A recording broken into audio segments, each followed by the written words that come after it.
Assalamualaikum warahmatullahi wabarakatuh. Salam, Om Swastiastu, Namo Buddhaya, salam kebajikan. Selamat sore dan salam sejahtera untuk kita semua. Semoga kita semua dalam keadaan sehat dan berbahagia. Kepada Yang Mulia Biku Buddhadhammo Mahathera, terima kasih Bante atas kesempatan yang diberikan untuk berbagi wawasan mengenai agama Buddha. Perkenalkan, nama saya Meliana bersama dengan 5 teman saya dari Universitas Pelita Harapan. Sebelum kita mulai, kami mohon izin ya Bante untuk merekam jalannya wawancara ini agar dapat menjadi catatan pembelajaran kami ke depan. Ya, Lalu silahkan. kepada teman-teman semua, dialog ini bersifat akademis dan lintas agama. Tujuan kita bukan untuk membandingkan siapa yang benar dan salah, apalagi untuk mempengaruhi keyakinan masing-masing. Sebaliknya, kita ingin belajar saling memahami, menghargai perbedaan, dan menumbuhkan sikap toleransi.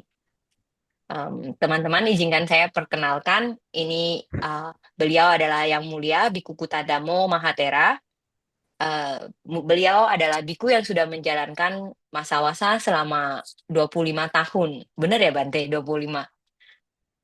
25 apa Nah, 26? umurnya baru Ya, umurnya jadi baru 25. ya lebih muda dari kita semua berarti Bante. Ya, Bante Bante Guta merupakan Dewan Pimpinan Ketua Bidang Pendidikan dari Sangha Theravada Indonesia dan merupakan Kepala Vihara Graha Buddha Manggala di Batam. Em, Bante akan membantu kita memahami bagaimana ajaran Buddha memandang beberapa pertanyaan besar dari tugas kita ini, yaitu tentang kehidupan, agama, dan kemanusiaan. Nah, sebelum kita mulai, Bante kami mohon perkenalan Bante untuk memberikan sedikit kata sambutan, sekaligus perkenalan kepada kami semua. Silahkan Bante. Ya, terima kasih Saudari Meli. Saya kira kesempatan pertemuan sore hari ini cuma sama Meli saja. Rupanya dari berbagai macam keyakinan. Ya, Bante sampaikan terima kasih atas undangannya. Seperti tadi sudah disampaikan oleh Saudari Meli, ya Bante tinggal di Batam nih kali ini. Ya, Jadi Bante. diminta dan banyak pertanyaan gitu sesuai yang di-share ke Bante. Tentu ya jadi kesempatan sharing-sharing menurut Bante ini sharing-sharing aja. Ya, jadi nanti juga bisa disanggah, bisa tulis juga. Jadi kalau mau ingin bertanya, ya kita bertemu dengan rileks ya, dengan bebas saja. Nanti mau bertanya langsung ya silakan saja. Jadi nggak usah sungkan-sungkan. Ya, saya kira itu sebagai perkenalan pada kesempatan sore hari ini. Ini semua berapa? 6. Berenam. Ya, oke. Ya, Oke. silakan untuk menyingkat waktu. Oke. Nah, seperti yang tadi kita sudah di dalam words-nya ya, jadi aturan singkatnya sama Bante menjelaskan, kita semua tetap mute mikrofon, nanti jika kita akan wawancara bergantian Bante, kami perseorangan itu sekitar 4 pertanyaan sampai 5. Nah, jika ada teman-teman yang memiliki pertanyaan lagi untuk pertanyaan yang kita telah tanyakan, mungkin boleh raise hand dan bertanya kepada Bante secara langsung. Nah, kami juga sudah menyiapkan beberapa pertanyaan panduan dari dosen kami, Pak Juri Alo. Nah, harapan yang berkaitan dengan agama Buddha ini yang bisa membantu diskusi kita lebih terarah. Baik Bante, jadi kami akan memulai wawancara kami ya. Ya, silakan. Ya, pertanyaan pertama, eh, mengapa manusia mesti memiliki agama atau beragama dalam ajaran Buddha atau menurut agama Buddha? Kalau dalam agama Buddha, ya itu memandangnya bahwa pengertian agama ini apa dulu. Nah, itu harus harus dipahami. Pemahaman, pengertian tentang agama ini apa? Sebab kita ini kebanyakan memandangnya, memahaminya satu sama lain juga mengerti satu kata saja agama itu satu sama lain berbeda-beda. Nah, ini jadi pemahaman, pengertian agama sendiri itu apa? Kalau misalnya lah seperti yang umumnya dipahami bahwa agama A tidak, agama kacau. Kan begitu ya umumnya memandang. Tapi kenyataannya juga yang beragama ya kacau semua juga. Jadi kalau ditanyakan mengapa perlu beragama ya karena memang itu aturan dari suatu agama, satu negara. Nah, kalau misalnya di suatu negara tidak mengatur harus beragama ini dan itu ya ya tidak perlu di suatu negara yang memang punya aturan seperti itu. Nah, kalau kita di negara Indonesia aturannya harus beragama ya itulah harus sepilih jadinya. Itu. Karena kalau dalam agama Buddha intinya kan kita berusaha untuk satu meluruskan pikiran kita. Jadi supaya berpikirnya berpikir yang baik dan lurus. Artinya lurus kan tidak belok-belok. Dan kebanyakan kita ini pikirannya kan banyak banyak beloknya, bukan lurusnya.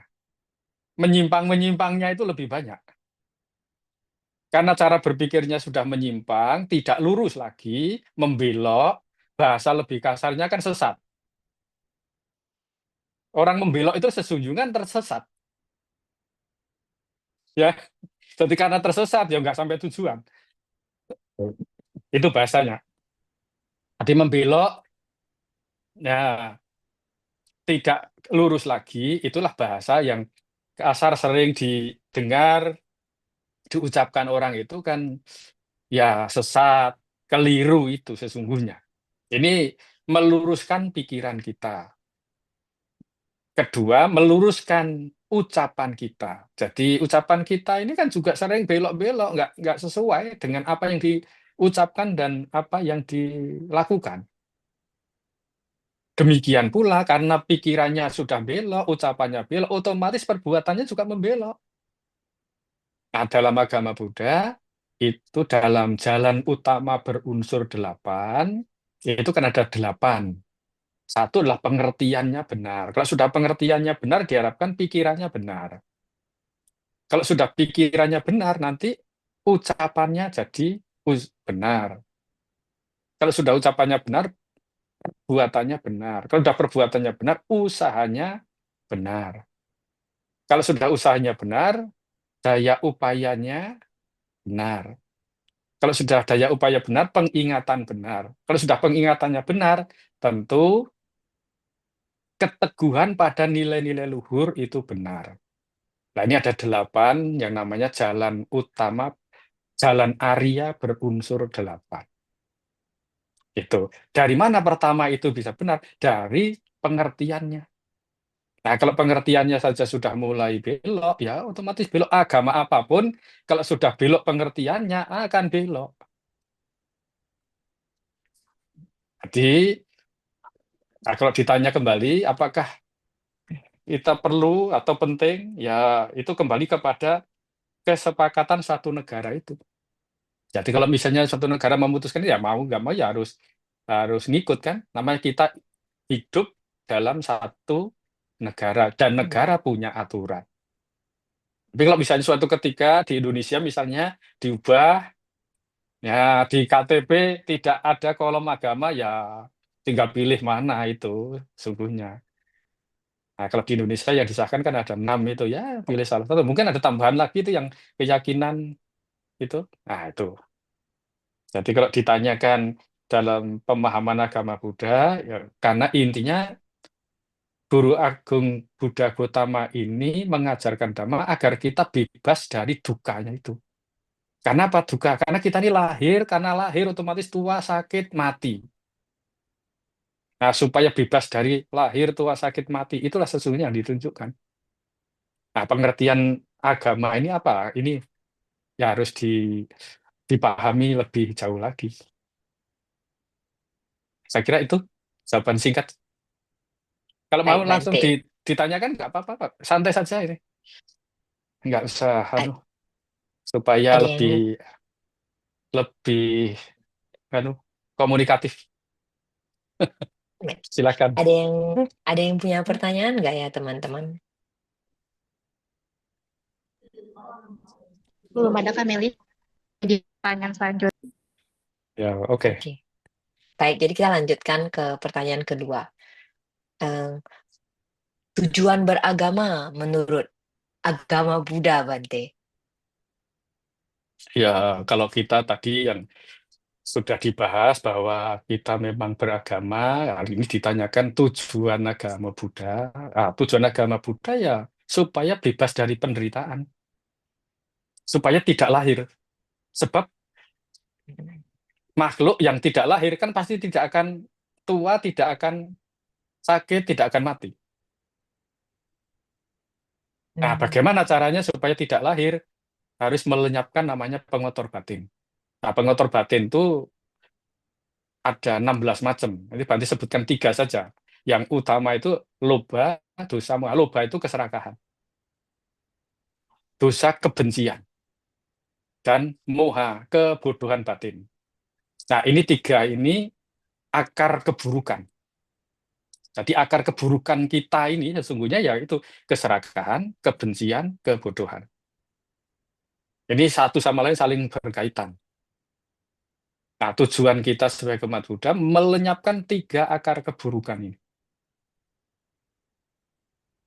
Nah, kalau akar keburukan ini sudah dilenyapkan, ya dikatakan ya ini tidak akan lahir di rahim manapun juga. Gitu. Selama tiga akar keburukan ini masih, ya akan meninggal, lahir lagi. Begitu lahir, tua, sakit, mati. Begitu mati, lahir lagi. Kenapa? Akarnya masih kuat. Kira-kira begitu? Baik, Bante.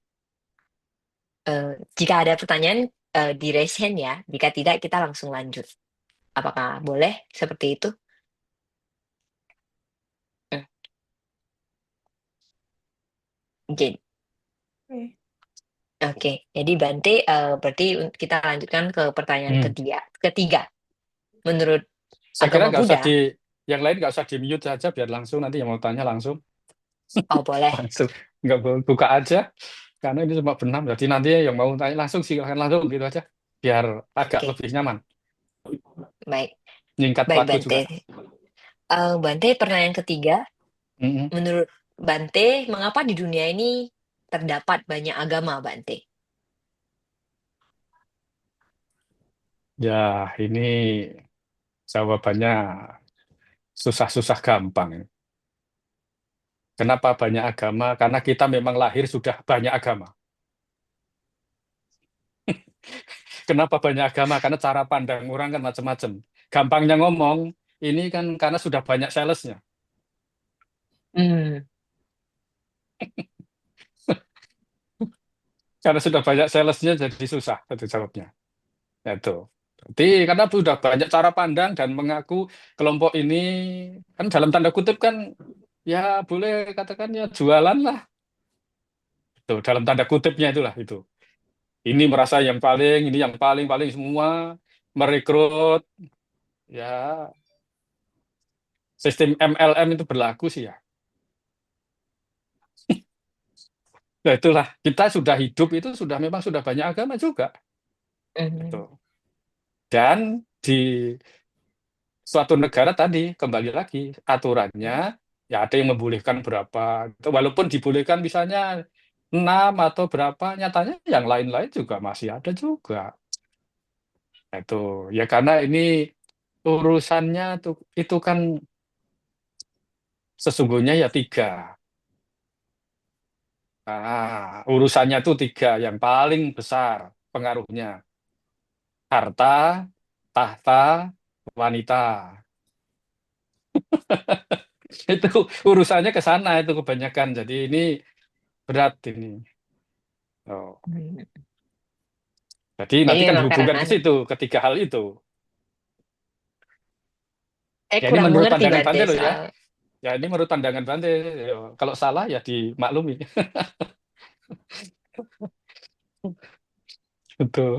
Bante boleh diuraikan lebih nggak sedikit Bante soal harta tahta dan wanita ini Bante? Ya, lah semua orang coba kita mau beragama apapun kita orang itu kepengen kaya tidak? Benar. Nah, dan untuk mencari untuk mendapat itu ya dengan segala macam cara. Dan kalau sudah dapat Hmm. kepengen kedudukan tidak? Hmm. Belum dapat saja kepengen kedudukan dulu juga kan? Ingin mendapat kedudukan gara-gara kepengen harta juga. Nah, kalau sudah dapat itu, ujung-ujungnya kemana? Ke yang tiga itu. Hmm. Itu khusus Baik khusus Bante. pria Ya, Bante, ya. khusus pria. Nah, itu. Tapi memang umumnya kan begitu. Karena Iya, hegemoni ke dalam kehidupan ini kan umumnya dipandang perempuan itu nomor dua. Itu. Ah, sekarang ini saja sudah mulai kesetaraan gender itu. Tapi di awal-awal itu perempuan itu di nomor dua, bahkan nomor berapa itu.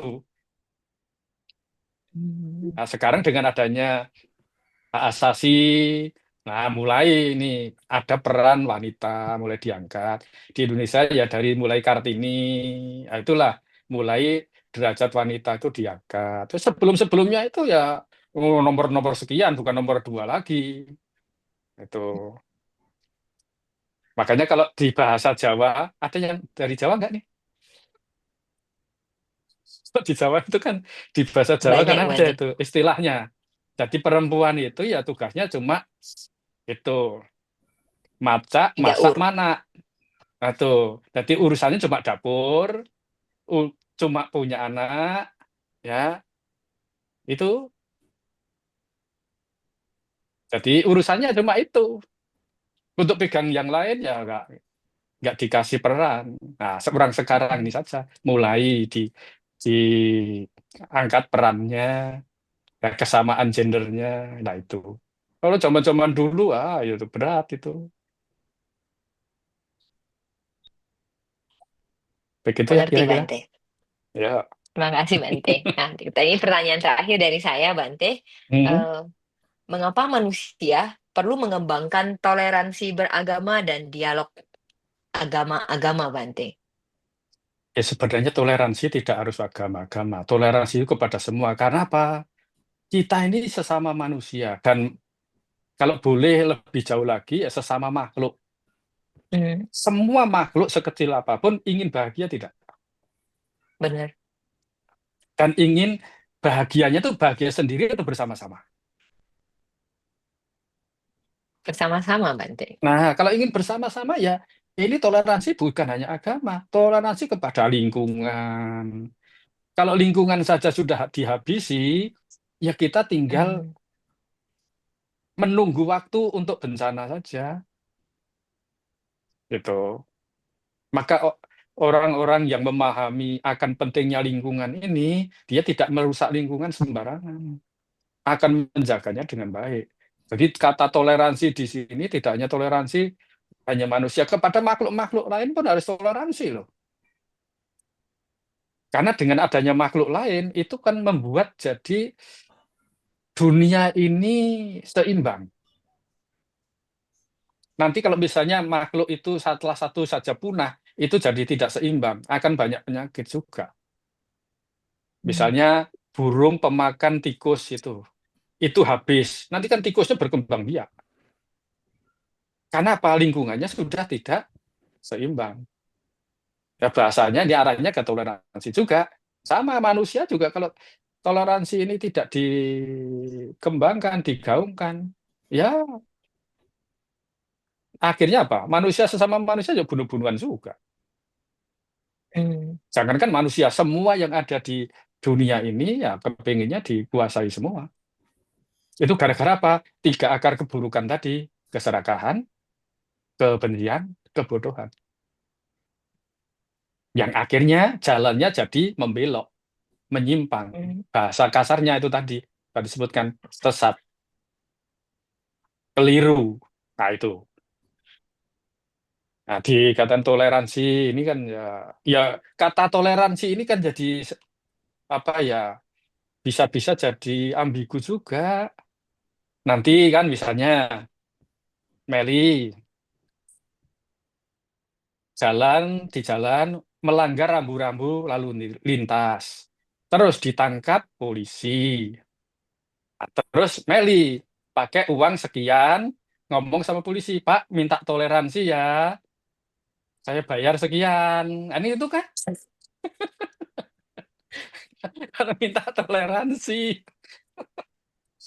Baik, Nah, ini Bante. kata toleransi ini ya dimaknai yang sempit jadinya. Itu. Baik, Bante. Tidak akan terjadi, Bante. Saya tidak melanggar rambu. Bisa jadi kita kan ini contoh saja. Itu Iya, sebagai contoh aja supaya mudah dipahami ya. boleh. Terima kasih, Bante. Itu pertanyaan terakhir Ya, dari saya. ya. Seterusnya akan ditanyain oleh Adele. Ya, Kalau memang suaranya kurang Ya, jelas. kurang jelas ya. Kalau aku Kurang. ulangin kembali sebentar. Ah, Halo, selamat sore Bante. ya selamat sore. Ya, sebelumnya izinkan memperkenalkan diri. Nama aku Aditya Dilyasari, biasa dipanggil Adele. Melanjutkan pertanyaan Kameli tadi ya. Untuk Ya, silahkan. pertanyaan selanjutnya, baik, bagaimana konsep manusia dalam agama Buddha? Konsep manusia dalam agama Buddha. Wah, ini Benar. dijelaskan 2 jam nggak cukup ini. Izin, Susah ini. Nanti mau jelaskan dari mana ini? Ini yang tidak mudah mungkin memang bisa kalau dalam. dijelaskan secara singkat. Waduh, ini. Ya, singkatnya begini saja lah. Konsep dalam agama Buddha itu manusia. Kita dalam agama Buddha itu kan mengenal ada 31 alam. Jadi ada alam namanya alam arupa, itu ada 4. Terus ada alam rupa, itu ada 16. Dan alam namanya kama loka. Kama loka itu artinya alam yang penuh nafsu. Termasuk manusia. Ini ada 11. Itu. Jadi kita ini bisa, menurut agama Buddha itu, bisa lahir di salah satu dari 31 alam kehidupan itu. Jadi karena bisa terlahir di salah satu itu, nah ini bumi kita ini suatu ketika kan akan hancur juga. Tapi ada makhluk-makhluk yang lahir di namanya alam itu Abasara. Alam Abasara itu alamnya cahaya. Di bagian dari alam rupa, rupa loka. Nah itu ada namanya alam Abasara. Tuh. Jadi makhluk-makhluk yang lahir di situ itulah sesungguhnya nanti kalau setelah bumi hancur, bumi kan nanti terbentuk lagi. Nah, itu. Tadi hancurnya ini karena apa? Bumi ini bisa hancur ya karena ya kan panas. Kenapa panas? Karena bumi ini kan salah satu bagian dari tata surya kan? Dan tata surya itu kan ada bumi, ada matahari. Dan menurut agama Buddha, tata surya itu tidak hanya satu atau dua, ribuan, bahkan jutaan. Nah, suatu ketika bumi ini bisa di tengah-tengah antara 7 matahari. Nah, disitulah nanti bumi itu akan hancur. Setelah bumi ini hancur, manusia itu kan sesuai perbuatannya akan lahir di tempat-tempat lain juga. Nah, nanti bumi ya, ini akan terbentuk lagi dari awal terbentuk, mulai terbentuk, nanti ada makhluk-makhluk yang penuh keserakahan akan tinggal di situ juga. Lahir di situ yang dari alam abasara tadi. Nah, ini dalam konsep agama Buddha itu bisa dibaca namanya Aganya Sutta. Aganya Sutta itu khotbah, aganya itu ya tentang manusia yang pertama di bumi ini siapa, itu dalam agama Buddha ada dijelaskan. Tapi ini panjang, maka tadi Bante ditanya ini, wah ini jawabnya susah juga ini, karena ini perlu dasar pemahaman yang panjang sesungguhnya. Baik, Itu. Bante. Mm-mm. Jadi itu dari alam-alam itu baru setelah bumi ini hancur, mulai terbentuk, mulailah itu ada makhluk-makhluk yang awalnya kan dari sari-sari itu bumi ini. Diceritakan dari sari-sari, karena ada makhluk-makhluk yang mencicipi sari-sari itu masih dimakan, malah langsung dinikmati. Semakin serakah yang makhluk itu bercahaya, cahayanya jadi hilang. Nah, bumi mulai padat. Nah, mulailah nanti kelihatan ini perempuannya, ini laki-lakinya, nah, gitu. Ini proses dalam jangka waktu yang panjang. Nah, diceritakan dalam agama Buddha namanya khotbahnya Guru Agung kita Buddha Gautama itu adalah Aganya Sutta itu. Di situ. Maka itu kalau ditanyakan tentang ya manusia ini ya, yang pertama itu siapa lah, itu dari situ. Kira-kira sudah menangkap belum? Kalau belum bisa ditanyakan lagi. Baik, baik. Mohon maaf, Bante. Iya. Izin bertanya. Mohon Mm-mm. maaf sebelumnya karena kekurangan pengetahuan saya. Karena sebelumnya Mm-mm. saya Muslim. Iya. Dari beberapa kali penjelasan Bante, izin bertanya. Berarti kalau misalnya dalam ajaran agama Buddha, apakah terjadi reinkarnasi? Mohon maaf jika ada kesalahan penyebutan ya, Bante. Iya. Terima kasih. Ya, terima kasih juga atas pertanyaan. Dalam agama Buddha mengenal namanya Punarbawa. Punarbawa itu kelahiran kembali itu. Nah, bahasanya itu sering dipakai juga reinkarnasi. Reinkarnasi itu cara pandang yang saudara kita yang punya keyakinan Hindu. Tapi kalau dalam agama Buddha itu namanya bukan reinkarnasi, tapi Punarbawa. Dan Punarbawa ya. Punarbawa. Punarbawa itu Baik, kelahiran kembali juga sama dengan mirip-mirip reinkarnasi, tapi konsepnya yang berbeda. baik. Gitu. Terima kasih terjawab Bante untuk Ya, pertanyaannya. oke. Ya, kalau belum terjawab, belum Baik, memuaskan, Bu, silahkan saja tanya. Ya, baik Bante.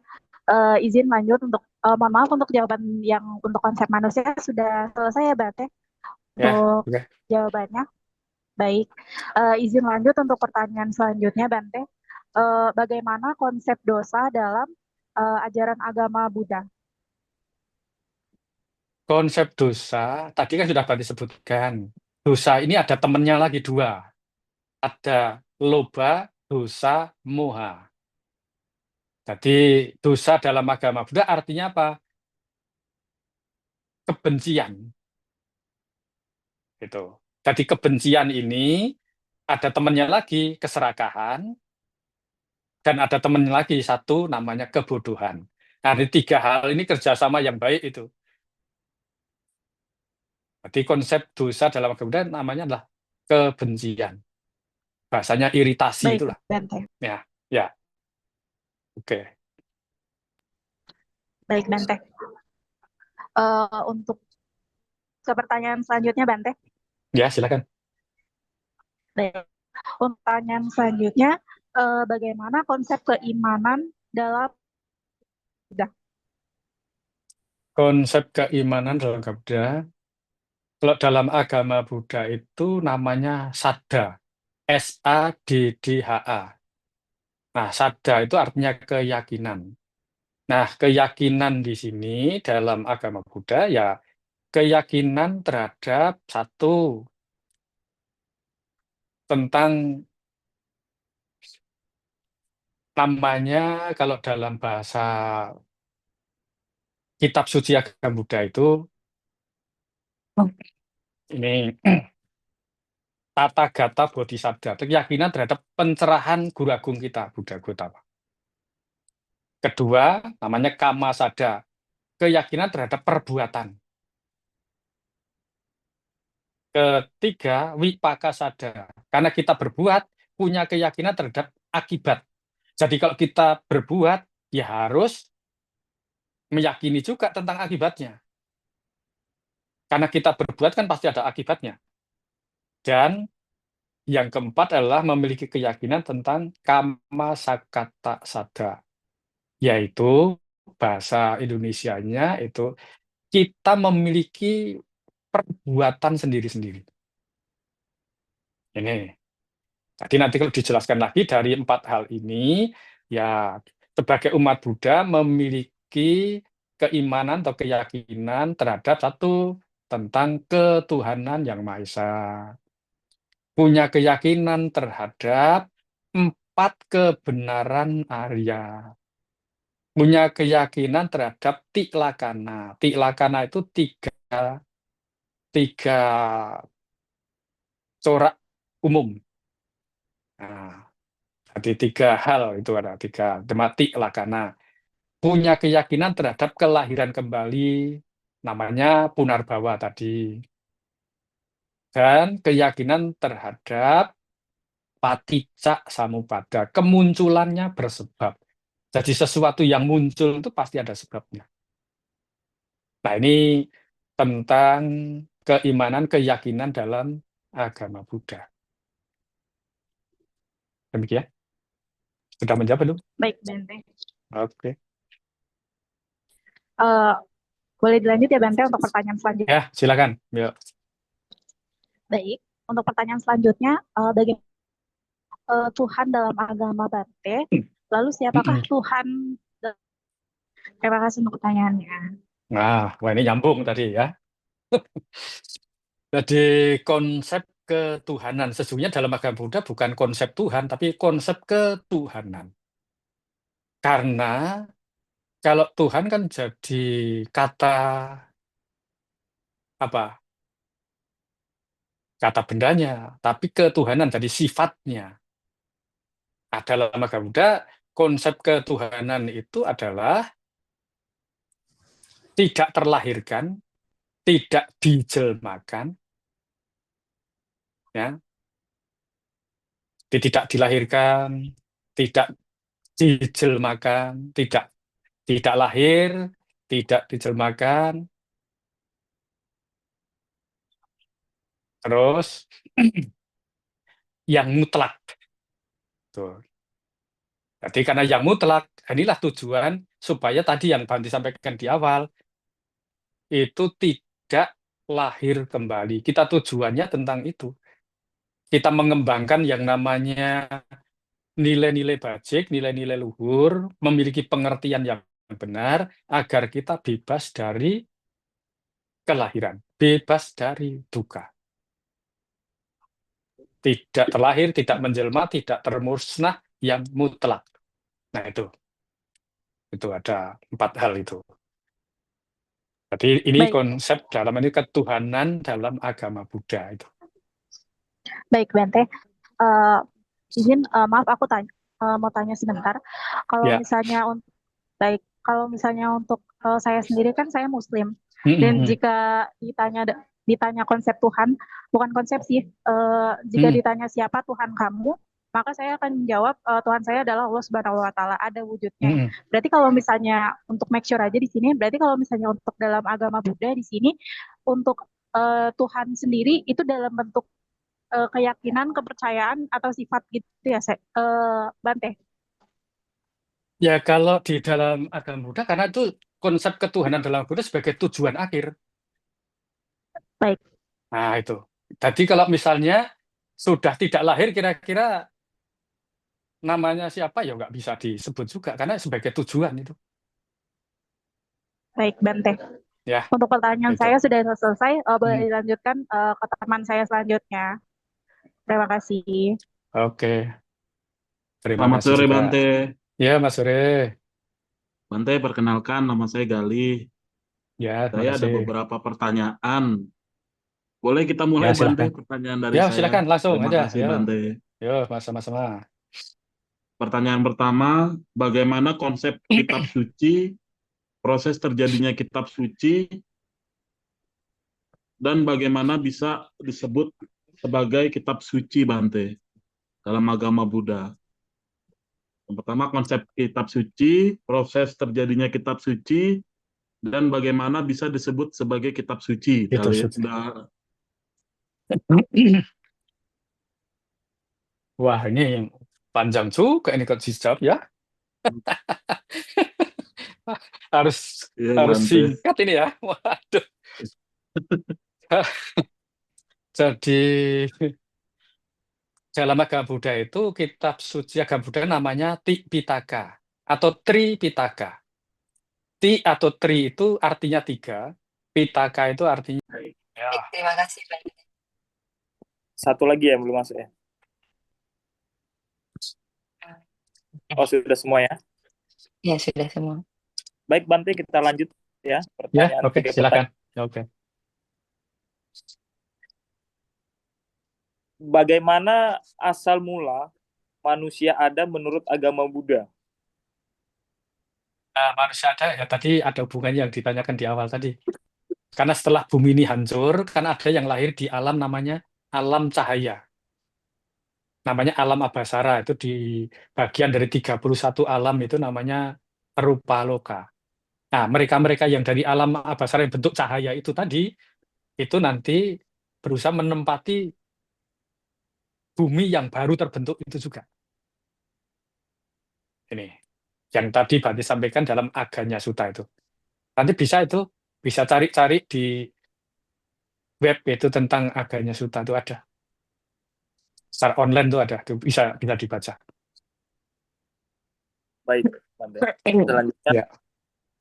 mengapa manusia ada di bumi ini? Apakah tujuan sebenarnya manusia diciptakan menurut agama Buddha? Kalau menurut agama Buddha, manusia ini dilahirkan ya untuk menyempurnakan namanya parami, menyempurnakan kebajikan. Jadi karena manusia ini kan dikatakan manusia dalam bahasa kitab suci agama Buddha itu namanya manusa, manuso. Dari kata mano, mano itu pikiran. Jadi dari kata mano dan usa, manusia itu makhluk yang memiliki pikiran luhur sesungguhnya. Maka bisa jadi manusia. Tetapi walaupun saat lahir jadi manusia itu karena pikiran luhur, setelah lahir jadi manusia, justru kebanyakan juga tidak mengembangkan nilai luhurnya. Itu. Jadi kalau dalam Buddha ya kita jadi manusia itu untuk menyempurnakan kebajikan. Karena lahir jadi manusia ini untuk melakukan kebajikan lebih mudah dibanding makhluk-makhluk yang lain. Kalau misalnya lahir jadi binatang kan susah juga. Lahir jadi dewa juga susah. Lahir jadi setan, susah lagi juga. Maka setiap seorang calon Buddha itu lahirnya jadi manusia. Kenapa? Untuk menyempurnakan kebajikannya itu lebih lebih bahasanya supaya mudah diterima ya lebih mudah dibandingkan di tempat-tempat kelahiran yang lain. Nah, tinggal kita Baik, setelah jadi manusia ini mengembangkan kebajikannya atau tidak, itu ya urusan masing-masing kan. Seperti itu kira-kira. ya. Pertanyaan terakhir, Biku, dan selanjutnya akan kita Ya, buka teman-teman. ya oke. Makasih banyak. Bagaimana sikap dalam agama Buddha dan juga yang mulia Biku terhadap kasus korupsi dan juga kasus LGBT yang ada? Kalau korupsi itu karena keserakahan tadi. Jadi kalau orang mengembangkan keserakahan, walaupun dikasih gunung emas pun nggak puas itu. Ada orang-orang yang secara hidupnya susah, tapi dia tidak mau korupsi, nggak mau berbuat buruk, Pak. Tapi justru ada orang-orang yang dalam tanda kutip hartanya banyak, masih kurang. Nah ini gimana? Ini kalau sudah mengembangkan namanya keserakahan ini susah. Itu kembali lagi ke akar keburukan tadi. Ada keserakahan, kebencian, kebodohan.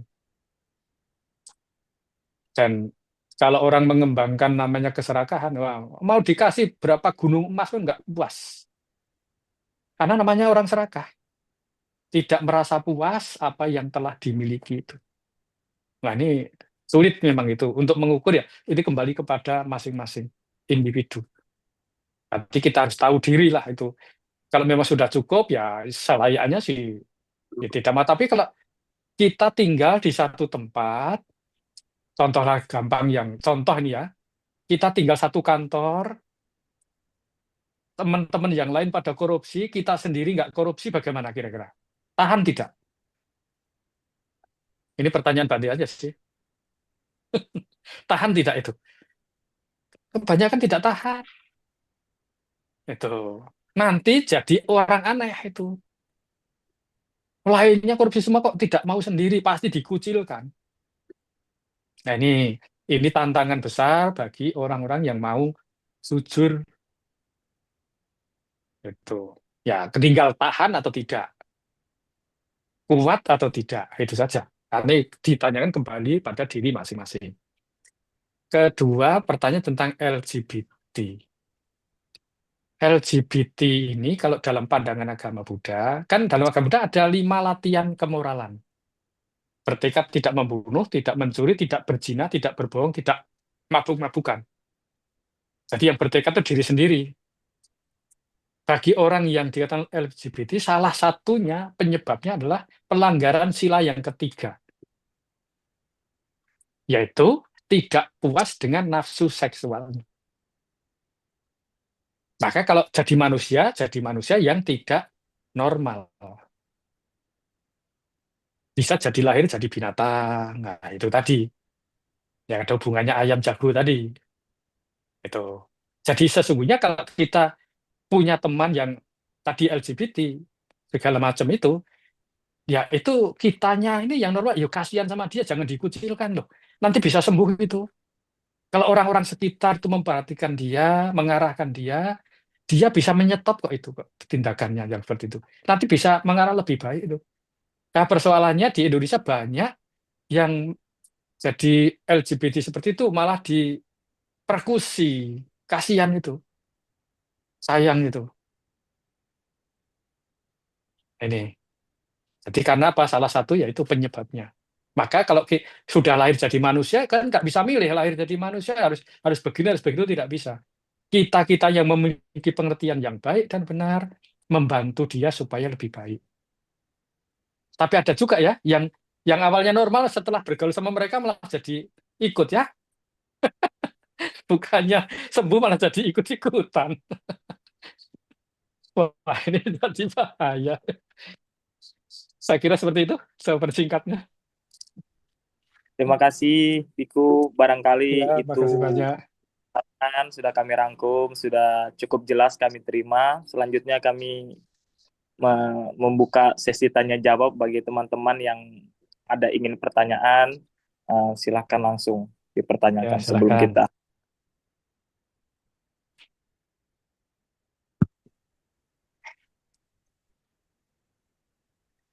Bante, saya Ada yang izin bertanya. Ya, silakan. Tadi yang soal LGBT. Mm-mm. Sebenarnya ini pertanyaan dari saya pribadi sih. Saya lebih penasaran kan dilarang berzina, Mm-mm. melakukan asusila, Bante. Dan Mm-mm. tetapi jika LGBT-nya menikah, Mm-mm. Bante. Misal lesbiannya Mm-mm. menikah, Mm-mm. itu masih asusila kah, Bante? Menurut ajaran Buddha.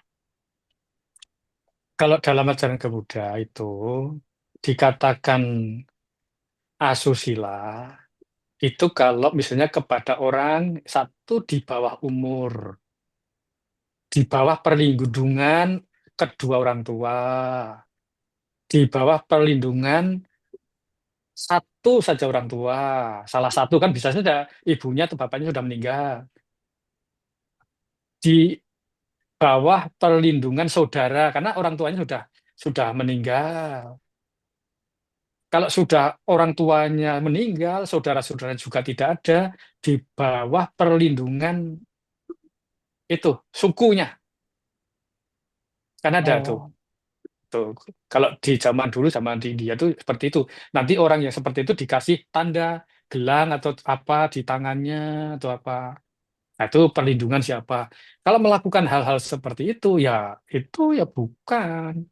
ya otomatis pelanggaran.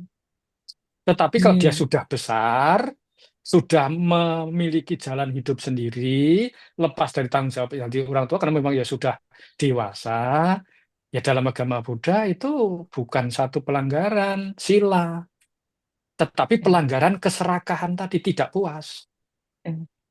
Itu jawaban singkatnya seperti itu. Karena ketidakpuasan dengan nafsu seksualnya, maka melakukan itu. Nah, kalau sudah tidak puas dengan nafsu seksualnya, apapun tidak akan bisa untuk menyetop. Jika dia sendiri tidak mau berhenti. Kenapa? Ya kata tadi disampaikan, sudah tidak malu berbuat jahat, tidak takut akan akibatnya. Ya sudah, mau apa lagi? Ya harus terimalah akibatnya. Mau sudah tidak malu berbuat jahat, tidak takut berbuat jahat, mau apa? Baik, Bante. Makanya Saya kita, tidak ada ya pertanyaan lagi. makanya kita harus punya rasa malu berbuat jahat, takut akan akibatnya, itu penting. Mm-mm. Begitu? Baik. Ya, baik, Bante. Apakah dari teman-teman masih ada yang ada pertanyaan? Izin bertanya, Bante. Ya, silakan. Jadi eh, ber- kalau salah-salah sedikit diluruskan sedikit ya, Bante. Jadi di Kalau tempat saya ya itu, kalau salah Bante benerkan itu, bukan saya eh, saya benerkan. takut Kalau salah salah Bante penyebutan salahkan lo ya. ya. Di tempat saya itu terdapat Buddha Heeh, Center, Bante. Itu heeh, di depan dia terdapat sebuah patung. Nah, mm-mm. apakah makna dari patung tersebut, apakah itu sebagai ikon Buddha atau sebagai suatu yang disembah atau sebagai lain hal, Bante? Patungnya patung apa itu? Patung du- patung duduk terus tangan seperti ini kira-kira, Bante ya? Heeh. Tapi Patung patungnya patung bentuk arca bentuk Buddha orang, atau bukan? Ya, bentuk Buddha, bentuk Buddha. oh bentuk Buddha. Nah, kalau arca Buddha itu sebagai simbol saja sesungguhnya. Kita umat Buddha itu kan butuh simbol, seperti kita punya foto kakek kita. Nah, itu kan lebih meyakinkan. Karena kita memang butuh simbol itu. Maka di zaman dulu kan Jepang belum bikin Kodak di zaman itu ya, makanya pakainya itu buat dari batu, Jepang. dari kayu. Nah, itu dibuat bentuk manusia sebagai pengingat kita bahwa inilah yang ajaran yang telah dipaparkan oleh guru, inilah yang kita ikuti. Sebagai simbol itu saja. Simbol penghormatan, seperti kita kalau sekarang ya ada simbol misalnya foto orang tua kita yang sudah meninggal lama, atau mungkin kakek kita yang sekian tahun sudah meninggal, kalau ada fotonya betul ingat, lihat itu kan lebih yakin juga. Itu sebagai simbol seperti itu juga. Nah, tapi ya tidak lepas dari orang yang tidak mengerti itu malah minta-minta sama patung. Nah, ini kan sebenarnya orang yang tidak mengerti sesungguhnya. Nah, umat Buddha juga banyak yang tidak mengerti, tapi ya perilakunya jadi seperti itu. Seharusnya kalau mau minta-minta, jangan minta sama patungnya, minta sama yang membuat patung. Karena yang membuat patung itu dibayar mahal.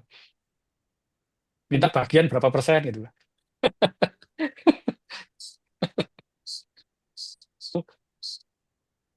Begitu kira-kira jawaban Bante. Baik, Oke. lanjut. Mana ada yang mau bertanya lagi?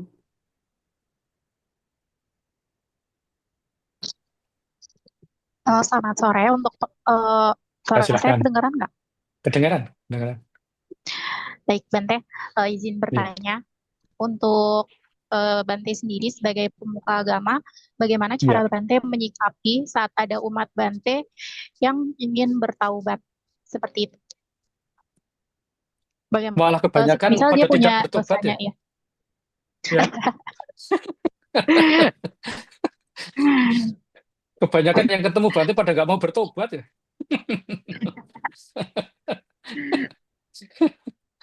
Ya, kalau menurut pandangan Bante yang mau bertobat, ya ikut bahagia. Itu. Jadi kalau orang lain mau ke jalan yang lebih baik, ya kita ikut bahagia saja. Itu. ikut senang, ikut bahagia itu. Tapi bertobatnya beneran apa tidak ya kita nggak tahu juga sih. Tapi sudah bertekad mau bertobat itu sudah ikut senang saja. Tidak hanya Jadi umat kalau Buddha. misalnya, Mm-mm. baik, baik Bante, berarti kalau misalnya, misal sebelumnya dia ada dosa dalam agama Mm-mm. Bante, terus dia ingin bertaubat dan minta dibimbing, Mm-mm. apakah dosanya setelah itu lebur atau bagaimana? Wong dia setelah bertobat besok berbuat lagi ya. Setelah itu kan sulit juga. Itu pernah juga ada keyakinan yang lain datang ke tempat Bante konsultasi begitu. Nah, akhirnya Bante kasih penjelasannya dia bisa terima. Ya, Bante ikut bahagia juga. Tapi setelah itu nggak datang-datang lagi juga sih. Itu. Baik Bante, terima kasih. Ya, makasih. Terakhir Bante, Sesungguhnya kalau konsep ya, saya tambah sedikit ya. Sebelum nanti Baik, Ahmad Dhani tanya, saya tambah sedikit. Sistem bertobat tuh kalau dalam ya pandangan Bante pribadi sih, saya hubungkan dengan agama Buddha, itu kita ini bertobat kalau memperbaiki keburukan jadi kebaikan. Selama kita memperbaiki dari tahu itu keburukan, kita perbaiki menjadi kebaikan, itu sesungguhnya tobat yang sesungguhnya. Tapi kalau diucapkan, oh saya bertobat, tapi besok berbuat lagi, ya sesungguhnya belum bertobat itu. Cuma pura-pura tobat saja, karena takut digebukin orang. Ya, begitu tambahannya ya. Ya silakan Mas Ramadhani. ya mohon maaf Biku kalau ini agak sensitif sebenarnya. Ya, nggak apa-apa, Jadi tanya aja, bebas tanyanya. Nggak ada kita tahu, sesi-sesi. baik, kita tahu sendiri Biku bahwa Mm-mm. Buddha Mm-mm. memiliki ya ciri khas tersendiri yang itu mungkin sangat nampak ya. Ya Mm-mm. diantaranya bahwa beberapa biku Mm-mm. memiliki rambut yang agak ini tipis. Nah, Mm-mm. apakah itu uh, ada arti tersendiri atau seperti apa dalam agama Buddha, atau apakah semua laki-laki Buddha diwajibkan? Syukur gitu. Ya, maksudnya itu biku. Memang dalam aturannya untuk menjadi biku harus dicukur. Dicukur rambut kepala, kumis, jenggotnya harus dicukur itu. Itu aturan. Supaya apa? Supaya mudah merawat. Jadi kita ini kan kadangkala juga diundang umat kemana. Nah, kalau tanpa rambut kan tidak harus merawat rambut yang bikin ribet. Dan rambut itu kalau bahasanya kaum perempuan dikatakan rambut sebagai Kota. mahkota katanya kan ya. Itu. Tapi dalam perenungan sebagai para biku ini, rambut ini sesungguhnya menjijikkan. Itu. Jadi ada 5 hal sebagai perenungan yang sangat menjijikkan. Satu adalah rambut, bulu, kuku, gigi, kulit. Ini semua sesungguhnya menjijikkan. Tapi dipandang di masyarakat umum, ini sesuatu yang indah. Kenapa? Ini dipandang sebagai hal yang sesungguhnya menjijikkan. Memang sesungguhnya menjijikkan. Untuk apa itu direnungkan? Supaya mengikis keburukan-keburukan tadi. Itu. Maka peraturannya memang kalau menjadi biku begini ya harus dicukur. Nanti kita cukurnya setiap 1 bulan sekali. Ada yang 1 minggu sekali cukur ya ada juga sih. Tapi kita ya disepakati dari kelompok kami ya 1 bulan sekali, 1 bulan sekali. Jadi kan tahu pas bulan terang. Biasanya besok bulan terang, hari ini cukur. Gitu. Karena tidak boleh panjang dari 2 inci. Panjangnya itu tidak boleh dari situ. Nah, Baik kira-kira begitu? biku. Sudah menjawab? Ya, oh, Oke. jelas. Terima Nah, kasih Kak Meli. tanyakan Boleh? saja kalau nggak usah sensitifan. Tanya aja apa Jadi, adanya, nggak apa-apa.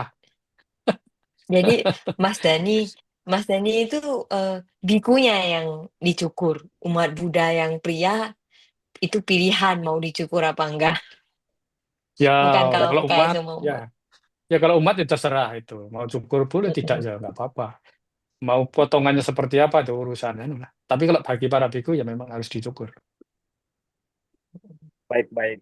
Cukup jelas. Apakah dari Ya, dari Gali, Irfi sama ini masih ada pertanyaan? Dari saya sudah Ini cukup. cukup, Meli. Dari saya Cukup, sudah cukup. Kak.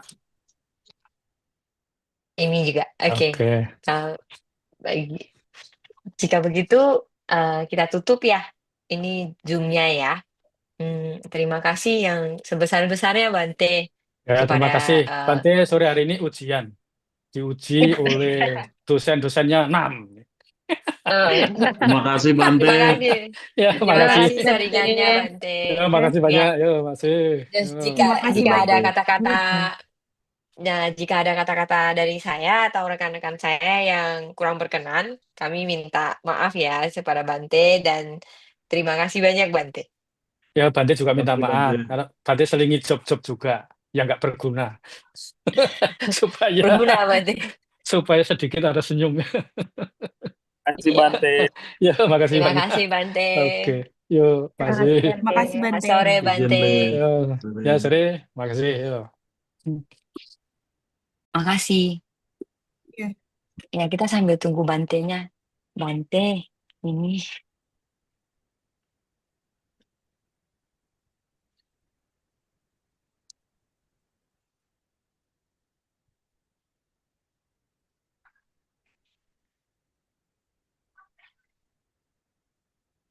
Jadi langsung klik ini aja kan ya?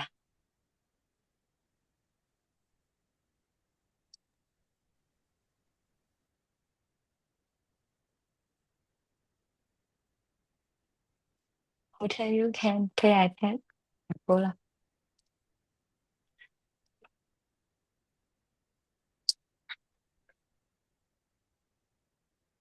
Lagi loading kata Bantenya.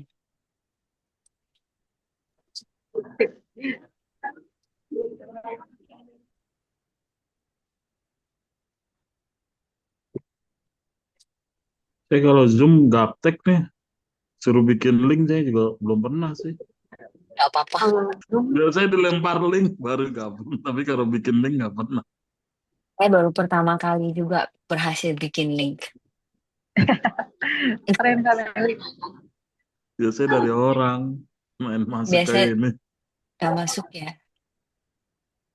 Tadi Bantenya ngomong sampai mana, saya aja buyar loh. Kumpulan 3 bagian, kumpulan aturan, kumpulan khotbah, dan akhirnya nggak ada. Hilang. Kumpulan tinggi ya. Oh, ajaran tinggi kalau nggak salah. Ah, ajaran tinggi ya. Maaf Bante, Maaf, Ya, Bante. Zoom-nya dia free foto. Bante. Maaf, Bante. Zoom-nya bukan premium. Zoom gratis, Bante. Mohon maaf. Nggak apa-apa. Saatnya sampai mana tuh dia? Tadi kita Tadi sampai sampai ajaran tinggi. ada 3 Ajaran tinggi itu kumpulan. namanya api dharma. Maka karena ada 3 bagian tadi, ada Winaya Pitaka, Pitaka kan kumpulan. Atau kalau bahasa sekarang itu sering diterjemahkan juga keranjang, karena habis ditulis di daun lontar itu, dikumpulkan di keranjang. Ada 3 keranjang itu. Nah, bukunya itu dalam Pitaka kalau sekarang ada 52 buku itu. Itu. Ini Wihara Batam punya itu 1 lemari itu kitabnya. Itu kalau buat nyumpah orang pejabat malah repot bawanya itu 1 lemari sih. Malah pingsan yang bawa itu. Tadi itu namanya Pitaka itu karena apa ditulis, nah, terus setelah ditulis dikumpulkan itu. Itu terjadinya namanya kitab suci. Awalnya sih semua diingat yang khotbah itu Sutta Pitaka itu diingat oleh Bante Ananda. Kalau Vinaya Pitaka itu diulang oleh Bante Upali namanya. Dan Abhidhamma Pitaka itu Bante Mahakasapa. Nah, itu 3 bagian inilah yang dijalankan seperti kami jadi biku itu kan menjalankan ada namanya peraturan-peraturan namanya Winaya Pitaka itu di situ.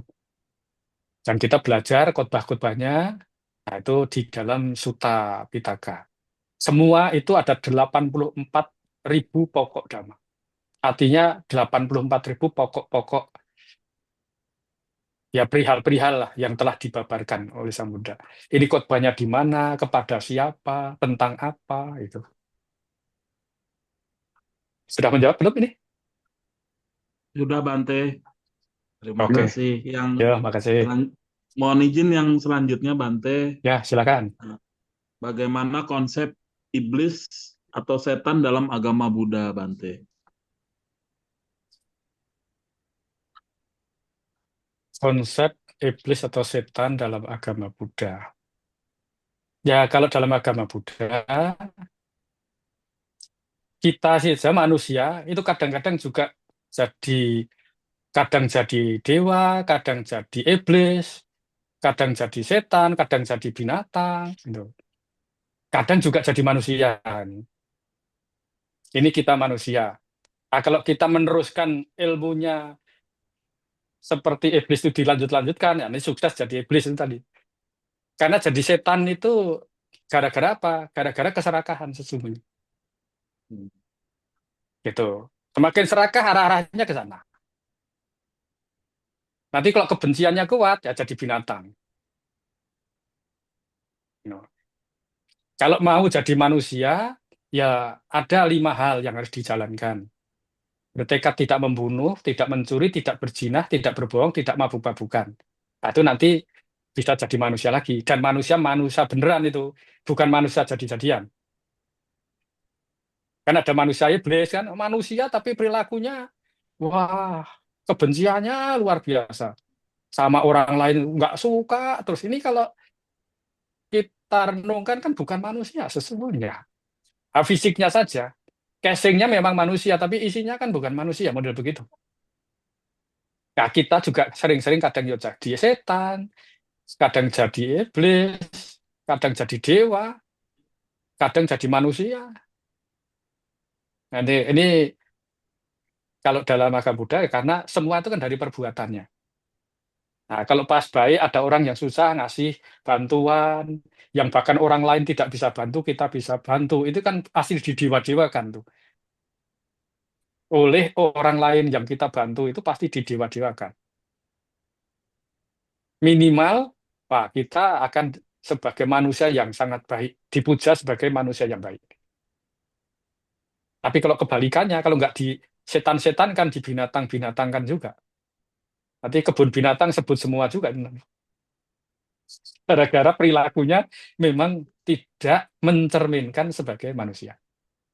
Jadi itu semua bergantung perbuatannya. Walaupun kita fisiknya manusia, kadang-kadang kita juga melebihi dari setan itu bisa. Ini dalam cara pandang agama Buddha. Karena ada 3 akar keburukan tadi sesungguhnya penyebabnya. Tinggal kita mau mengurangi akar keburukan atau menambah akar keburukan.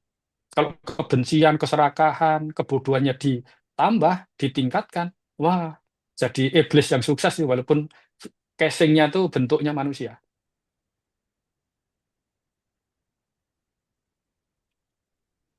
Makanya sesama sesama setan jangan saling menyesatkan.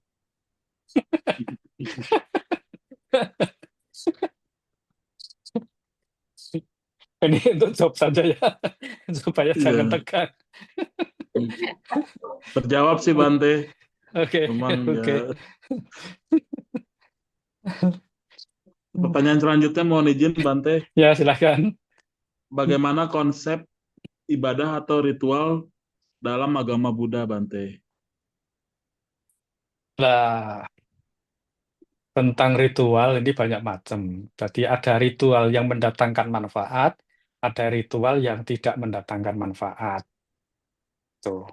Ritual yang mendatangkan manfaat bagaimana? Ya, ritual yang membuat kita tidak menderita, orang lain, bahkan makhluk lain juga tidak menderita. Itu juga bagian dari ritual.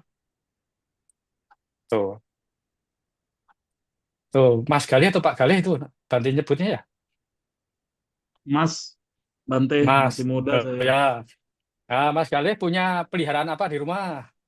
Kucing Bante, Nah, berarti kan setiap hari punya ritual ngasih makan kucing. betul. Pulang kerja, berangkat kerja Ah, ngasih makan dulu. sampai orang tua lupa, dilupakan gara-gara kucing. Iya, Itu kan bagian dari kalau lagi ritual juga sesungguhnya. Gitu. betul Bante. Nah, ritual keagamaan ya macam-macam lagi. Jadi intinya, kalau dalam agama Buddha, ritual itu yang mendukung hal-hal yang baik. Itu dipuji. Karena ada yang bahasanya ya ritual juga, tapi bukan mendukung untuk melakukan hal yang baik.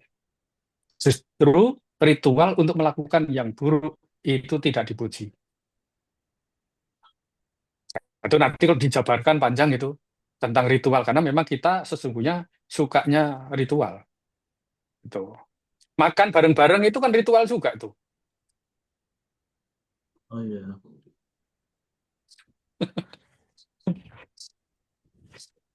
Begitu kira-kira ya. Iya, terjawab Bante. Terima kasih. Yang terakhir Oke, Bante, kalau dari saya, oke, oke. bagaimana konsep akhir zaman atau kiamat dalam agama Buddha Bante? Nah, kalau kiamat dalam agama Buddha seperti tadi Bante sampaikan, bumi ini akan hancur dalam agama Buddha. Karena apa? Ada 7 matahari yang menyinari satu bumi. Gitu. Karena menyinari satu bumi, maka bumi tidak tahan, maka hancur. Itu yang dalam agama Buddha sebenarnya sebagai kiamat. Jadi kiamat dalam agama Buddha itu hancurnya bumi ini. Maka waktu dulu rame-rame tahun 2012, 12, 12, 12, itu kan di framing sedemikian rupa bahwa tanggal itu mau kiamat kan. Iya Nah, Bante. itu batalnya tuh gara-gara apa? Batalnya tuh gara-gara pas tanggal itu Bante adakan untuk peresmian wihara di Tanjung Pinang sini Kepri. Akhirnya kiamatnya batal itu. Ya Bante. Udah nonton filmnya segala lagi saya Ah, Bante. sudah. Bante juga Ada sudah nonton filmnya. itu. Ah, betul. Jadi kalau dalam agama Buddha, kalau dikatakan kiamat itu yaitu hancur leburnya bumi. No, bukannya, oh ini nanti itu kan sekali sekian, demikian, demikian. Tandanya apa hancur leburnya bumi? Air itu mulai surut, mulai surut, mulai surut, mulai habis. Sampai air itu yang dikatakan dari 4 samudra itu tinggal semata kaki aja. Ternyata kalau udah tinggal semata kaki, air samudra itu, ya itu udah. Bagi intinya, tanda-tanda kiamat apa? Bukan kiamatnya, tapi tanda-tanda kiamat. Tanda-tanda kiamat itu tidak ada hujan dalam jangka waktu yang lama. Intinya begitu. Kalau tidak ada hujan dalam jangka waktu yang lama, kita manusia-manusia, hewan-hewan semua tidak tahan. Udah mati duluan sebelum kiamat itu terjadi. Tapi kalau masih ada hujan, ya masih pending kiamat. Panitia kiamat bubar. Gitu. Ya, demikian. Ya, terima kasih Bante. Itu tadi pertanyaan Oke, terima saya kasih. menjawab. Ya, terima kasih Bante. Mungkin ada Mm-mm. selanjutnya dari teman saya. Iya. Sepertinya ini Bante yang ujian ini ya, diuji berenam ini saya. Sharing Bante, sangat berterima kasih. Iya, Adel ada iya, pertanyaan ujian Bante. Bante. Ya, silakan. Santai saja. Silakan mau tanya.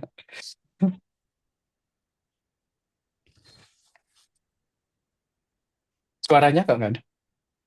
Nggak ada. Adel nggak kedengaran?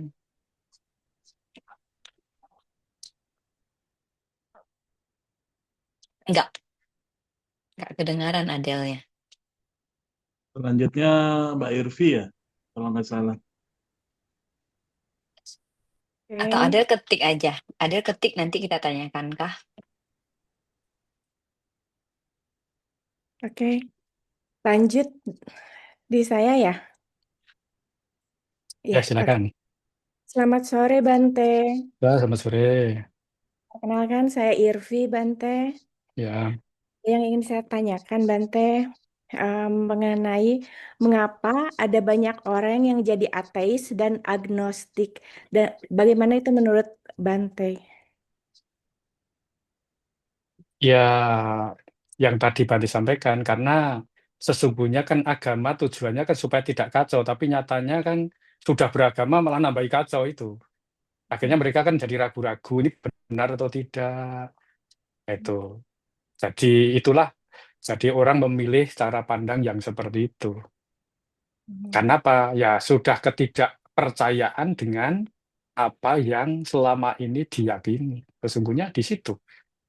Hmm, oke. Jadi Maka, karena sudah tidak percaya hmm, dengan agama, jadi akhirnya orang memilih untuk menjadi ateis atau agnostik gitu nah menurut. betul. Salah satunya itu. Kalau menurut Bante itu ya. Gitu. Oke. Lanjut ke pertanyaan berikutnya, Bante ya. Ya, silakan. Bagaimana tempat-tempat yang dianggap suci di dalam agama Buddha, Bante? Kalau di dalam agama Buddha, tempat itu dianggap suci karena tempat itu kejadiannya ada orang suci di situ. Nah, contohnya dalam agama Buddha ada namanya tempat kelahiran Pangeran Siddhartha. Nah, itu dianggap sebagai tempat suci. Karena di situ tinggalnya orang suci, bukan tempatnya sesungguhnya. Yang membuat suci dan tidak itu bukan tempatnya. Kalau tempatnya itu sebenarnya kotor, karena tempat ini kan, kalau boleh Bante katakan, sesungguhnya dunia ini atau tanah ini kan kuburan massal. Tidak ada sejengkal pun tanah yang kita tinggali itu bukan kuburan sesungguhnya. Itu. Tadi yang pemahamannya dikatakan tempat suci karena dulu pernah terjadi orang suci di situ. Maka Oh, dikatakan tempat ini tempat orang suci. Nah, maka dalam agama Buddha ada 4 tempat itu. Tempat kelahirannya Pangeran Siddhartha, tempat pangeran atau pertapa Siddhartha menjadi Buddha, terus tempat di mana Buddha itu membabarkan ceramahnya pertama kali, dan yang keempat adalah tempat di mana Buddha Gautama ini wafat, meninggal, diperabukan di situ. oke. Itu dianggap sebagai tempat suci tadi. Tapi dalam pengertian agama Buddha ya bukan tempatnya yang suci, karena ada kejadian orang yang dikatakan orang suci itu. Dalam pengertian orang suci dalam agama Buddha ya seseorang yang telah melenyapkan keburukan-keburukan itu. Gitu. Bukan karena pakaiannya. Nah, tapi orang sekarang kan umumnya mengidentifikasi, bahkan memberi label orang itu suci gara-gara pakaian. Nah, ya salah besar itu. Pakaian tidak membuat suci. Suci dan tidak kan karena batinnya yang sudah bebas dari kebencian, keserakahan, dan kebodohan batinnya itu. Jadi, Bante tambah sedikit tentang suci dan tidak suci. Oke, baik Bante. Jadi Iya, tempat yang dianggap suci dalam agama Buddha itu dikarenakan mungkin ada dalam sejarah ada kelahiran orang yang suci bukan karena tempatnya gitu ya, betul. atau ada peristiwa-peristiwa yang dianggap suci terjadi di suatu tempat, karenanya akhirnya dianggap sebagai tempat-tempat suci ya, Ya, Bante. betul, betul, betul. Itu. Oke, lanjut ke pertanyaan berikutnya, Bante. Saran terhadap pendidikan dan terhadap agama-agama dunia ke depannya bagaimana, Bante? Kalau pendapat Bante pribadi, yaitu alangkah baiknya ya keyakinan apapun boleh pilih sendiri-sendiri kan, tapi harus dikasih basic ajaran yang sama itu, dikenalkan lah itu, supaya satu sama lain kan bukan saling curiga, tapi saling toleransi. Tadi kembali lagi, gitu. Tapi kalau tidak memahami yang lain, nah itu kan jadi inklusif jadinya. Ini akan sangat disayangkan. Tapi kalau kita ya silakan mau pilih yang mana, karena semua orang pasti akan memilih sesuai dengan maunya masing-masing, sesuai keyakinannya, sesuai pengertiannya masing-masing. Sama, misalnya ini yang kumpul pakai bajunya kok beda-beda. Kenapa? Karena memiliki Disesuaikan. kebebasan, Bante. Nah, kalau seandainya warnanya sama, ukurannya kenapa nggak sama? Nah, itu kan sama dengan kita beragama, ini kan sesungguhnya pilihan. Oke. Tuh. Jadi kalau pilihan ya jalan saya cocoknya sini ya udah pilih situ. Maka yang kalau menurut pendapat Bante pribadi ya dikenalkan aja gitu. Maka sekarang kan sudah mulai itu anak-anak kecil satu diajak ke tempat-tempat ibadah, nanti di situ ambil tanya-tanya. Bahkan dari sejak dini. Kalau bisa tidak hanya sejak dini, dari sejak dini sampai perguruan tinggi itu dikenalkan. Jadi sifat kecurigaan, ya merasa yang paling benar sendiri itu kan jadi mulai berkurang. Itu menurut pendapat Bante sih. Oke, Ya, baik. Pertanyaan terakhir dari saya, Bante. ya, makasih. Saran Bante bagi Menteri Agama dan pemerintah dalam Mm-mm. menciptakan dan umat beragama. Tadi diulangi kok terputus sedikit. Apa saran Bante bagi Menteri Agama dan pemerintah dalam menciptakan kerukunan umat beragama? Ya, kalau untuk menciptakan kerukunan beragama, ya tadi dijalin saling silaturahmi, saling komunikasi. Karena kalau dilakukan dengan cara komunikasi itu ya kecurigaan kan jadi hilang. Sama seperti keluarga saja, kakak beradik itu kalau jarang komunikasi juga saling Tom Jerry, itu satu keluarga, apalagi yang bukan satu keluarga itu bisa Tom Jerry-nya muncul juga. Gitu. Tapi memang ada sih orang-orang yang punya sifat itu ya tidak mau untuk bergaul dengan yang lain. Nah, itu memang agak susah ini. Ini peran pemerintah tadi. Nah, sarannya Bu Irvi tadi yang ditanyakan itu tadi. Nah, ini peran pemerintahnya seperti itu. Harus hadir itu pemerintah. Karena memang ada orang-orang yang ya tadi inklusif sendiri maunya. Gitu. Makanya Mungkin pemerintah harus hadir itu. di- pemerintah harus hadir sekaligus memberikan pemahaman mungkin gitu Betul, ya. betul, betul. Ya hadir itu karena memberi pemahaman itu. Betul. Kalau cuma hadir saja malah ikut nimbrung-nimbrung, malah ikut setuju atau sepakat. Baik, Bante. Oke, Sekian pertanyaan dari saya. Mungkin dilanjutkan oleh Imi ya. Ya, terima oke. kasih Bante Ya, untuk makasih juga sama-sama. Kalau ada salahnya mohon dimaklumi. Baik, Bante, selamat sore. Perkenalkan nama saya Koirunisa Ismi, biasa dipanggil Ismi. Saya ingin menanyakan bagaimana proses terjadinya alam semesta ini menurut agama Buddha. Terima kasih, Bante. Nah, ini tadi sesungguhnya sama. Tadi yang dari karena bumi ini kena matahari, sinar matahari yang 7 matahari tadi kan hancur. Setelah hancur nanti kan terbentuk lagi prosesnya. Itu proses dalam terbentuknya bumi dan manusianya juga dengan makhluk-makhluk yang lain itu. Itu. Yang tadi sudah Bante juga uh, sampaikan. Karena kalau bumi ini nanti lama-lama ya karena tata surya itu dan pemahaman agama Buddha tidak hanya satu tata surya, banyak tata surya. Suatu ketika, nah bumi kita yang tinggal ini akan disinari oleh 7 matahari itu. Tapi sekarang sudah banyak matahari belum hancur-hancur juga ya. Di Batam ada matahari, ada di mana-mana ada matahari belum hancur juga. Ini intermezzo saja supaya nggak tegang. Tapi kalau itu sudah kena 7 matahari, bumi hancur. Nah itu. Nah, tandanya apa tadi? Ya bumi ini bisa hancur ya karena tidak ada hujan dalam jangka waktu yang lama. Tuh. Jadi kalau masih ada hujan, tadi juga Banti sudah sebutkan, itu ya masih masih lama tuh.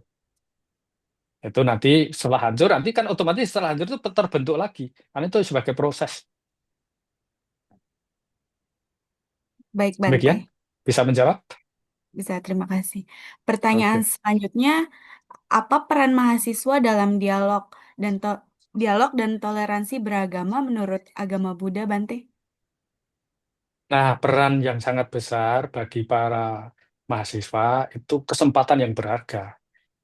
Kalau sudah lulus kan disuruh apapun nggak mau. Tapi kalau mahasiswa kalau tidak mau kan nggak dapat nilai. Nggak lulus. memang ini peran di sekolah itu sangat-sangat penting. Gitu. Dan kesempatan yang berharga justru saat seperti ini. Ini juga peran dosen. Nah, peran dari pihak yang mengelola. Nah, ini penting itu. Nah, kalau dari pihak pengelola itu saja tidak punya respon yang baik, nah ini ya susah. Karena kan tidak semua seperti ini. Gitu. Jadi ini banyak faktornya. Jadi kalau menurut Bante, justru saat kuliah seperti ini, bahkan saat sekolah dari sekolah PAUD, TK, SD, SMP, SMA, itu kesempatannya sesungguhnya. Karena itu membentuk karakter kan dari pendidikan. Tapi kalau sudah lulus kan coba disuruh seperti ini belum tentu pada mau. Suruh bikin grup begini, kumpul, wah nggak mau, lebih baik cari duit tadi. Cari harta lah, utama kan itu. Sudah sibuk cari harta masing-masing. Jadi peran sangat besar justru ini saat masih kuliah. Mau tidak mau memang. Demikian. Baik, Bante. Terima Sudah kasih menjawab belum? sudah menjawab. Oke. Pertanyaan selanjutnya, Bante, bagaimana supaya manusia bisa selamat masuk ke sorga atau nirvana? Apa yang harus dilakukan? Ya dalam konsep agama Buddha, kalau surga kan masih bisa mati lahir lagi. Jadi itu dalam konsep surga. Surga dalam agama Buddha itu ada 26. Jadi nanti Mbak Ismi jangan takut tidak masuk surga. Tuh. Karena ada 26 sih. Kalau manusia kan cuma satu. Jadi kalau misalnya 26 sama satu kemungkinan besar masuk surga atau jadi manusia. Itu kalau dalam agama Buddha. Karena ada 26. Manusia cuma satu. Berarti kemungkinan masuk surga lebih banyak. Tuh. Tadi jangan takut tidak masuk surga. Karena ada 26 kemungkinan. Sedangkan manusia cuma hanya satu saja kemungkinannya. Begitu tidak punya kemungkinan satu ini, ada. Bisa. Terus setan dalam agama Buddha juga banyak. Ada 50-an sekian. 52 macam itu setan. Mau pilih jadi setan seperti apa bisa. Kesempatannya lebih banyak juga. Neraka ada 8. Jadi neraka itu pilih yang mana bisa. Kenapa ada 8? Karena sesuai perbuatannya. Orang yang membakar kota ya beda nerakanya sama yang membakar ibunya sendiri, sama yang membunuh ibunya sendiri, sama yang membunuh bapaknya sendiri. Ya nerakanya akan berbeda. Yang membakar kota, yang merusak jembatan untuk umum, itu nerakanya berbeda. Yang membakar pasar ya berbeda lagi nerakanya. Maka silakan kalau mau survei ke alam neraka juga bisa tuh.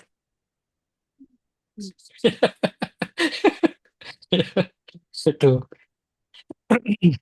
Jadi kembali ke pertanyaan apa tuh? Aku lupa.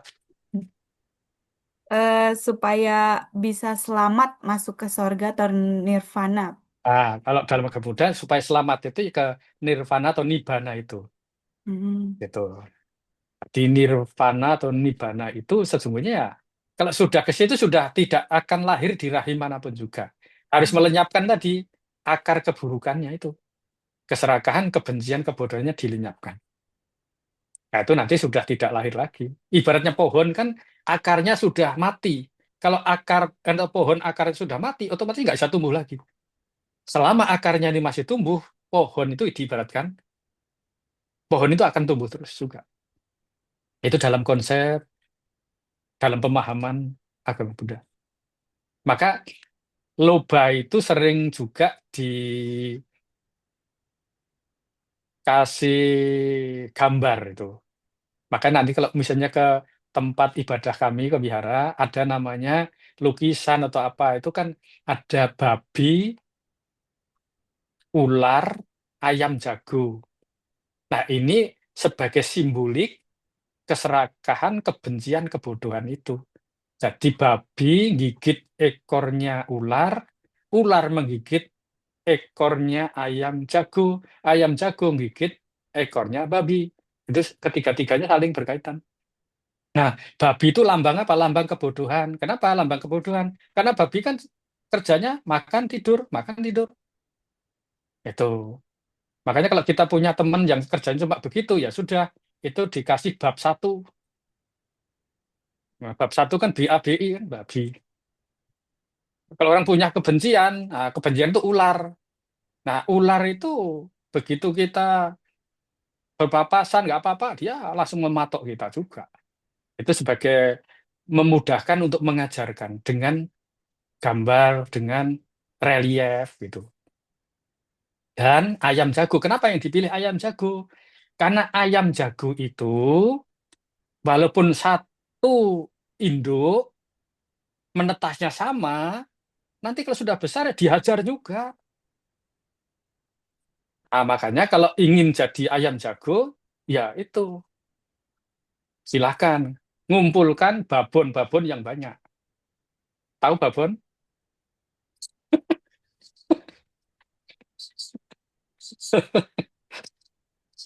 Itu. Itu kalau nggak jadi ayam jago, ya jadi bebek itu. Kan bebek itu kan jantannya satu, betinanya berapa? 20. Nah, kalau mau jadi situ apakah boleh? Ya boleh-boleh saja pilihannya, pilihan masing-masing. Jadi hidup ini kan pilihan. Jadi kita tidak bisa mencegah orang lain, makhluk lain, harus begini, harus begitu, nggak bisa. Itulah sesuai perbuatannya tadi. Sudah menjawab kira-kira? Sudah, Bante. Oke, oke. Terima kasih banyak. Selanjutnya akan dilanjutkan oleh Kak Ramadhani. Baik, selamat sore Bante. Perkenalkan Ya, saya Mas Muhammad. Sore. Izinkan saya bertanya beberapa pertanyaan di akhir Ya, sesi. Mungkin agak silahkan. panjang sedikit Bante. Ya, Baik, saya semoga bisa jawab nanti. ya, jika ada banyak orang tidak beragama, apakah ada hukuman bagi mereka di dalam agama Buddha? Lantas, bagaimana jika orang beragama justru lebih banyak dosa dibandingkan dengan orang yang beragama? Lalu, bagaimanakah keadilan dalam agama Buddha di situ? Sebenarnya hukumannya kan bukan karena agama. Kalau dalam agama Buddha, hukumannya itu karena perbuatannya, bukan karena agamanya. Karena kita berbuat, kita akan terima akibat. Maka tadi kan Bante sudah sampaikan, ada 4 unsur namanya keyakinan. Itu salah satunya kan ada kama sada, keyakinan terhadap perbuatan. Vipaka sada, keyakinan, keimanan terhadap akibat. Dan kama sakata sada, yaitu memiliki keyakinan umat Buddha ini, kita memiliki karma masing-masing. Apa yang kita perbuat, kita harus tanggung jawab. Jadi lebih banyak orang zaman sekarang kan mau berbuat tapi tidak mau tanggung jawab. Ini kan celaka ini. Nih. Nah, kalau sudah orang itu memiliki 2 hal, takut berbuat jahat, malu berbuat jahat, takut akan akibat perbuatannya, ya dunia ini sesungguhnya aman. Kalau orang sudah punya malu berbuat jahat, takut akan akibatnya. Tapi kalau orang itu sudah tidak malu berbuat jahat, tidak takut akan akibatnya, ya ini ya jadi celaka. Gitu. Diri sendiri juga hancur, orang lain, makhluk lain juga hancur juga. Itu. Demikian, kira-kira sudah bisa jawab belum? Baik, Bante. Kalau belum, ditanyakan. Lalu, bagaimanakah konsep keselamatan menurut keyakinan di dalam agama Buddha? Ya itu tadi, keselamatan, ya kalau bisa menghancurkan pengotor batinnya itu. Akar keburukannya sudah hancur, itu selamat. Selama kita belum menghancurkan keserakahan, kebencian, kebodohan, selama itulah belum bisa selamat. Karena akan masih lahir, tua, sakit, mati lagi. Begitu meninggal, lahir lagi. Itu selamat dalam agama Buddha itu kalau sudah tidak lahir lagi, itu selamat. Selama masih lahir lagi, selamatnya masih jauh. Baik, Bante. Ya. Oke. mengapa ada kejahatan di dunia ini? Mm-mm. Dari manakah sumbernya? Apakah Nah, itu tadi. hukuman bagi kejahatan di masa akhir hidupnya? Nah, itu tadi kembali lagi juga. Kenapa ada kejahatan? Karena ada 3 akar keburukan dikembangkan. Sumbernya itu, dalangnya itu, keserakahan, kebencian, kebodohan itu. Kalau ini ditingkatkan, ya pasti. Kita punya keserakahan tidak? Punya Sedikit atau banyak? Iya, banyak. banyak. Wah, kalau banyak bahaya nih. Punya kebencian tidak? Punya Nah, punya kan? Punya kebodohan tidak? banyak. Punya. Artinya kebodohan itu di sini tidak Tidak. tahu ini baik sebagai baik, ini buruk sebagai buruk. Itu. Karena kebanyakan orang sekarang sesuatu yang baik dianggap buruk, sesuatu yang buruk dianggap baik. Nah, ini namanya bodoh. Tuh. Jadi kalau bisa selamat ya harus menghancurkan, melenyapkan keserakahan, kebencian, kebodohan. Ini tiga akar keburukan namanya. Nah, kalau kita sudah tahu punya keserakahan, kebencian, kebodohan, ya makanya kita belajar supaya tidak bodoh. Kita mengembangkan cinta kasih, kasih sayang supaya kebenciannya berkurang. Kita berderma. Nah, kalau yang Muslim kan apa itu? Zakat. Itu kan sebenarnya mengurangi apa? Mengurangi kekikiran, keserakahannya berkurang itu. Itu. Tapi ada yang terpaksa sih ya. Tapi kalau cara untuk berzakat ini kan didapat dengan cara yang baik, terus setelah mendapat, untuk mendapat materi itu mudah atau susah?